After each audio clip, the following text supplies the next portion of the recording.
Hey folks, it's Mike, and I'm down in the garage to do this video so that it won't be so disruptive at home, with people and pets and whatnot. So, or inside, upstairs, I should say. So anyways, this is my video about what I am reading right now. And as you can see, this is what I'm reading over the holiday season right now. This is the series Bishop, the Last X-Man. And I'm gonna give you a little bit of a rundown and a sneak peek on it. I really enjoyed this series when it was released. I was really into it. It ages pretty well. And you can see what you would expect for typical appearance of Bishop. This is from 1999. So I really enjoyed this series when it first came out. I was really into it. Followed it, got as many issues as I could, even though I had very limited access. And I recently got a great deal on the entire run on eBay. So the nice thing about it is it's an older series. It's 25 years old, but the back issues are still affordable. And it ties in with the X-Men, but it's a different type of story. And this is part of a project I'm doing where I'm trying to assemble and read all of the solo Bishop comics. So I have most of the series. I just recently finished District X. That series in itself could be a TV show, so could this one, but they'd be very different TV shows, and I don't know how you'd connect them even though they have the same central character. If you're familiar with a lot of Bishop comics, I have to say this is one of the best written series featuring Bishop so far. I haven't reread Gambit and Bishop yet, so I would need to reread that to see how I feel about it. I remember liking it when it came out too.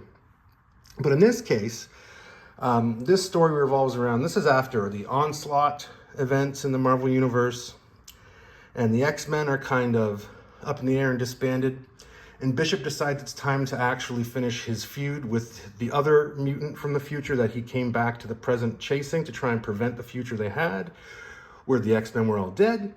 And he ends up not only tracking down his enemy, Trevor Fitzroy, but gets dragged to a future timeline where Fitzroy has taken over and society has collapsed. There's no more XSE, there's no more X-Men. And everyone's living under a feudal system that's run by Fitzroy, who's now known as the Chronomancer. And the series really benefits from the fact that it's got the same creative team through the majority of the series.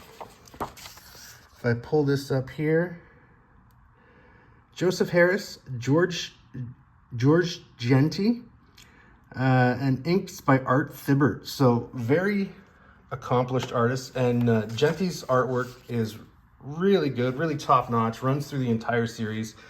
The creative team doesn't completely change until like the last issue, and I imagine there was behind the scenes reasons for that.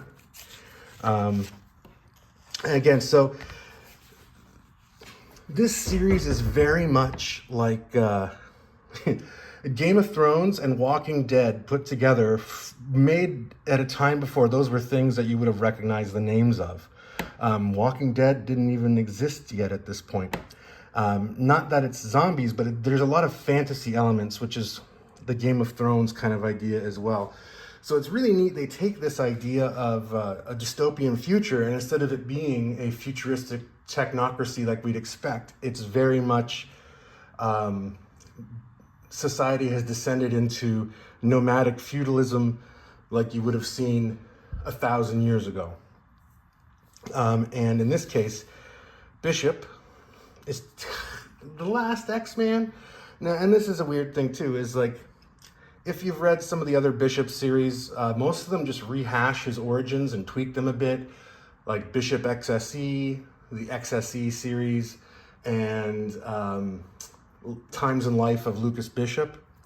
Those all rehash the same story, and we get the same cast of characters, even a geriatric Gambit, which is always involved in the origin stories of Bishop when he's in the future, which is where he comes from, and he knows and works closely with a geriatric Bishop, or a geriatric Gambit, who goes by the name The Witness in the future. But so anyway, when he arrives here, I know it's called The Last X-Men, but technically Gambit was already there. And it's really interesting. They've always got Gambit tied in with a lot of Bishop's solo stories. I'd really like to see them explain at some point if Storm is actually Bishop's grandmother, because in his previous series, like in Times in Life of Lucas Bishop and in the XSE, his grandmother that raised him really seems to look and sound a lot like Storm, but we don't know. Anyway, as you'd expect, his origin stories always involve his sister Shard as well, and in this case, she is also a character in this as well, and she has been taken captive by Fitzroy yet again, giving Gambit another reason to try and track him down. So, I just want to point out, I really like Genti's art. I think Joe Harris does a great job writing as well. Again, it's an example of one of the better written Bishop solo series. Something that I can't get used to again is, I think this was the peak of the number of ads in a comic book, especially full page ads. I would be fine if modern new comics had a lot of like this is from the time when they were getting Nintendo, but they also still had like mail order catalog for comic book back issues and stuff from independent sellers and local hobby shops, where you don't see those ads in comics anymore. They can't afford them. You just see full page corporate ads now. But there's a lot of ads in this one. Like here's the Three Musketeers. Anyway, that's just an observation. But overall, the storytelling, the pacing is really good. They squeeze in some good characterization. And Bishop finds himself in this future time, totally unaware or unexpectedly. And he finds himself tasked with assembling some of the disenfranchised, homeless, poor encampments that contain some of the mutants that still exist in society, and sort of banding them together in a new ragtag version of the X-Men that are going to hunt down and defeat the Chronomancer.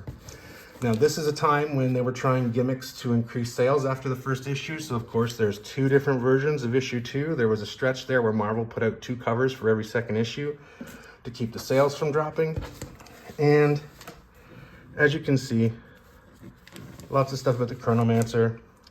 In this, they encounter a race called the Kith. Again, very fantasy related. And that's the Kith Trilogy Part 2. So you can see what they look like there.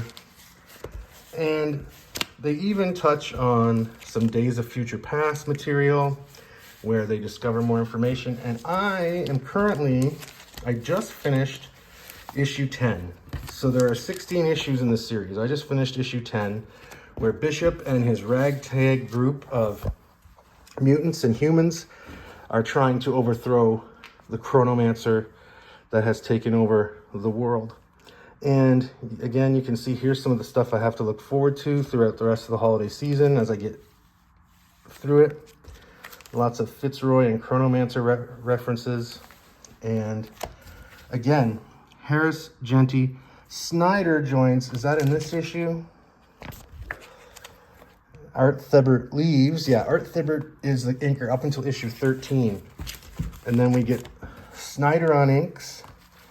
And then Massengill on inks for 15. And then issue 16, final issue, entirely different creative team. And it's a third part of a 4-part crossover that goes across some of the X-Men books. So it's really unusual for a final issue to be tying in with a crossover and having a completely different creative team. I could speculate. You'll notice 15 is also a crossover with the Maximum Security storyline, because this is where Bishop finds his way back to the X-Men. But the real fruit of this series, the real good stuff, is the first 14 issues. And this is a very enjoyable series. Lots of characterization, lots of drama, really well written, really well illustrated. In fact, that first issue doesn't even show you as much. He hasn't even gotten full, Ren Fair wardrobe yet in that first issue. So if we pull out the second issue, some of the new mutant characters that are in there, not new mutants, new mutant. There's Gambit. Gambit's in there, but he's not the last X-Men for some reason.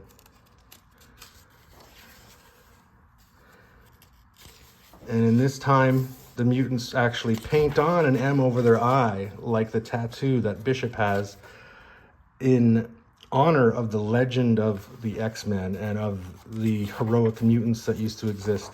Also, the early issues have a bonus Spider-Man story in the center of them, which makes an entire series through the first 4 or 5 issues.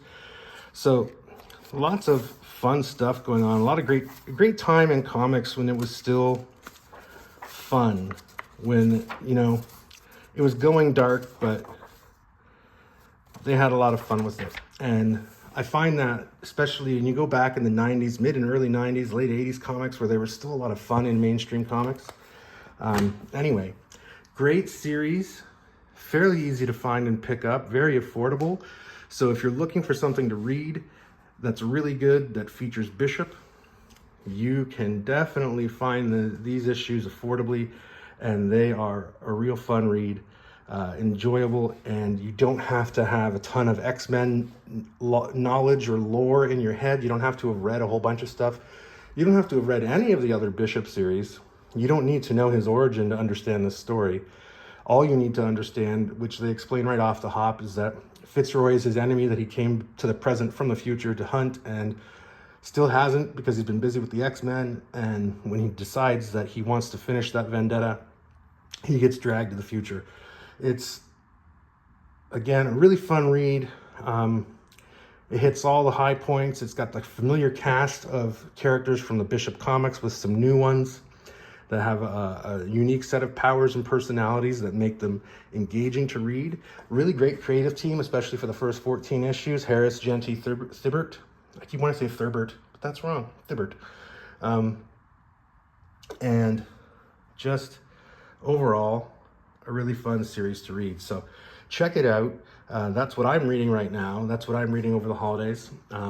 What I'll be reading after this, I'm very excited to show you and do a video on that in the future, but I still have 6 issues piled up here to get through before I get to that. So if you like what you see, like it, comment, or whatever.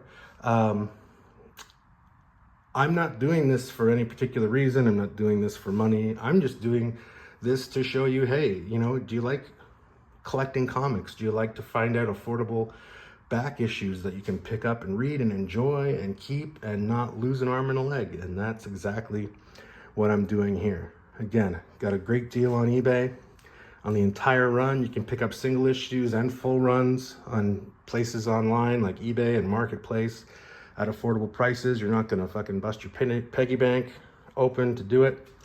And it's a good, fun read. And as I've said, one of, in my opinion, the best written Bishop series.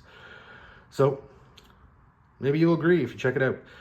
Hope you enjoyed the video, and I hope you have a great holiday season. Thank you very much for watching.